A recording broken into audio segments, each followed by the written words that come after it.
என்னது வெறும் ரசம் இல்லையா?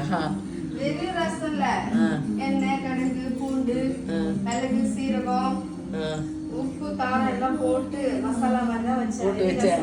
ஆனா வந்து ரசம் ரொம்ப சுமாரான ரசமா தான் இருந்தது. ரசம் நான் கும்முன்னு வைப்பேன். அன்னைக்கு என் ஃப்ரெண்டு சாப்பிட்டு செம்மையா இருக்குன்ட்டு போனான், சூப்பரா இருக்குன்னு. குக்கர்ல வந்து வாழைத்தண்டு கூட்டு, ரைஸு, என்னம்மா ஏதாவது ஒரு குழம்பு வையினாலும் நீ புரிஞ்சாது உருளைக்கிழங்கு கட் பண்ணி போட்டேன். தக்காளி வந்து அப்படியே வதக்கி கொஞ்சமாக அப்படி வச்சுருந்தான்ட்டு தக்காளிலாம். Okay super.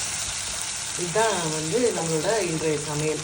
ஆனியன் பொடி தோசையா? ஏதாவது பொடி தோசையை ஓப்பன் பண்ணு. அதுக்கு வந்து உடச்ச கடலை, கொத்தமல்லி போட்டு சட்னி, ஆனியன் பொடி தோசை. ஓகே, சூப்பராக இருக்கும், சாப்பிடுங்க. ஓகே.